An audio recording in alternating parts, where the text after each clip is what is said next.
Welcome to my review of Ghosts and Goblins for the arcade. Yeah, this was a pretty challenging game. This one took me some hours to beat. I believe it was over 11 hours to complete. It was a tough game. And, really, for these type of old arcade games, it's not super hard. Except for one part. There's one part that's very, very difficult. There's one checkpoint that took me about 7 hours to beat.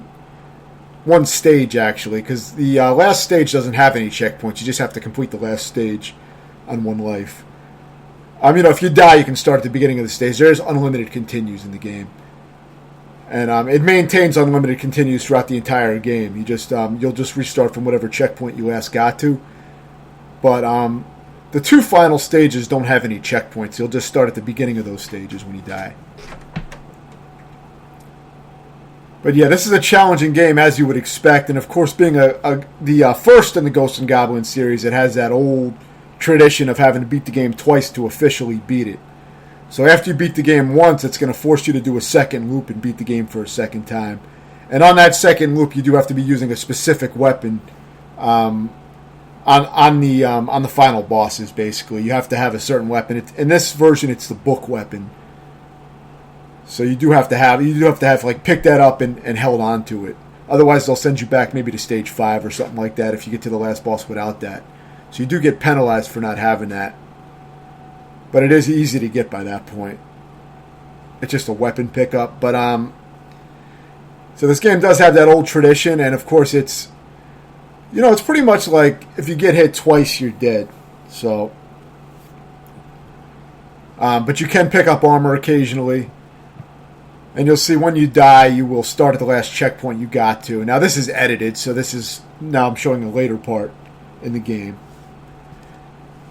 But yeah, it is that old style. And the controls are pretty rigid in this original game, whereas if you do crouch at any point, there's a split-second delay or so to where you can't really turn around and fire quickly. So there are some sluggish aspects to the controls.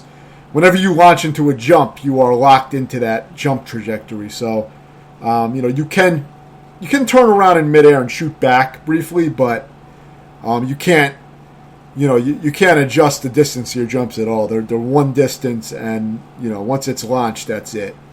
There is no double jump in the first game. So it's really a game that's really about memorizing routes. And, once you do that, you can pretty consistently go through the stages. It's an old arcade game, and it really is about memorizing those routes. And a lot of the bosses are recycled, so there's a lot of repeat bosses. You don't have a lot of mobility options, so you really have to know what you're doing with the boss fights and have some kind of tricks and strategies ahead of time. Because if you get in close to the bosses, you have very little room to move, really, with the way that your character jumps. You just kind of... It's easy to be floating in midair with one of your floaty jumps and then get nailed by a boss. You will be fighting a lot of these red demons throughout the game, which are the trickiest enemies in the game, harder than most of the bosses, except for the two semi-final bosses. There's also exploits in this game, such as one of the red demon bosses, I found you can actually despawn him and make him disappear, which I believe I show in this review. I do show it in the tutorial that I made for the game, which I will link in the description where I explain everything. So in this part, this is kind of a shitty representation of some of the janky platforming in the game. It's very specific where how you have to, kind of jump straight up onto the platform and almost glitch up onto it at points. It's not the kind of control you'd expect for this kind of platforming. It is kind of shitty, but luckily there's no enemies in this section, and it's short. So once you get past that, you don't have to play it again until you do your second round throughout the whole game. And you do get a checkpoint right after those platforms, so it's not too bad, but it is kind of irritating. Luckily, there's not a ton of platforming in the game, so that's not a big problem. But yeah, you're going to be memorizing routes and really, memorizing where enemies are going to spawn. And there are, slight variations in the path. So even when you memorize it, sometimes things do play out slightly differently. But there's usually only a few different variations of how things may play out. And that could also be because you may not be moving in the exact same way each time. You know what I mean? So it may make the game act a little differently.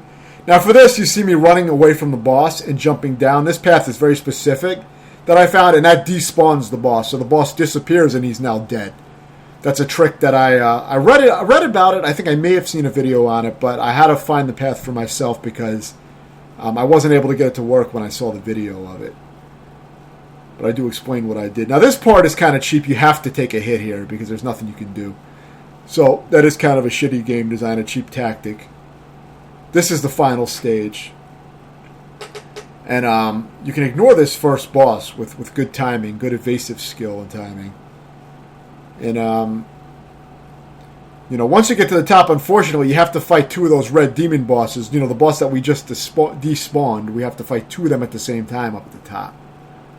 And that's the hardest part of the game. And that's why this area ended up taking me about 7 hours to beat the first time.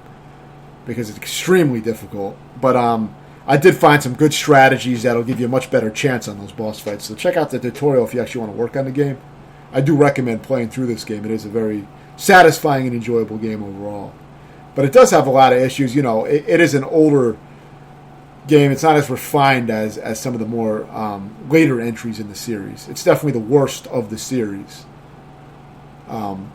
Which is not saying that doesn't mean it's a bad game because the other games are great. The PSP one I really can't comment much on because I barely played it, but it seemed to play quite a bit differently. I played it, a little bit recently, and it just didn't feel even as good as this game as far as the way it played. But maybe I need more time with that one. The new remake was awesome. I'm going to review that at a later time. I'm going to start working on Legend mode again soon. I beat a stage in that, but I still have to get back to that. So yeah, this is one of the final bosses. This is where you have to fight the two demons at the same time. I had a very specific strategy for that, but it only works some of the time. You know what I mean? I couldn't get a consistent strategy every time I got to them. So it does give you a better chance, though, of getting it. So then this is the final boss. But after you beat him, the game is going to tell you that you have to go through the game again. So you're going to have to do a second round after that. The last boss is actually extremely easy. I beat him the first time I got to him with no damage. So very, very easy final boss. But the semi-final bosses, those two red demons, are extremely difficult. One of the hardest checkpoints that I've come across in a game like this.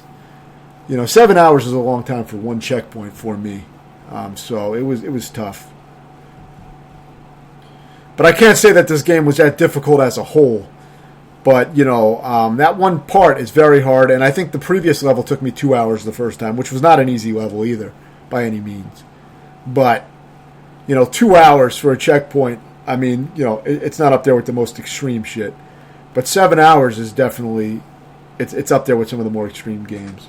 7 hours for a single checkpoint, it's pretty long.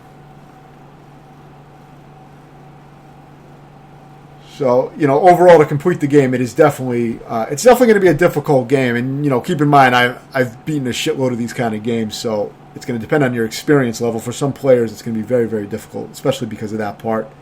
And the game in general is going to be very difficult for a lot of players, just because if you're not used to these old arcade games, these punishing old arcade games and finding the paths and all that, it can be very, very difficult. So it's going to depend on your level of comfort and skill with these kind of games, really. But I would say, for the most part, the difficulty is mostly fair. You know what I mean? It feels like a fair game. It's just some parts feel very random. Like these red demon fights usually feel pretty damn random to me. So you're seeing my second round now, fighting these guys again. And pretty much the second round of the game is pretty much identical to the first. It may be slightly faster with the enemy projectiles and shit like that, but I couldn't notice the difference. I beat the second round, I think, in about 2 hours. And, something like that. But the first round took me like 7 hours. Actually, I think the first round took me maybe 7. Or let me see. I don't know, actually. The first round might have been, I don't even remember. I have it listed, but I know the second round of the game only took me a few hours, as opposed to the first round probably took well over 7 hours, because this one checkpoint took me 7 hours. So on the first round, so.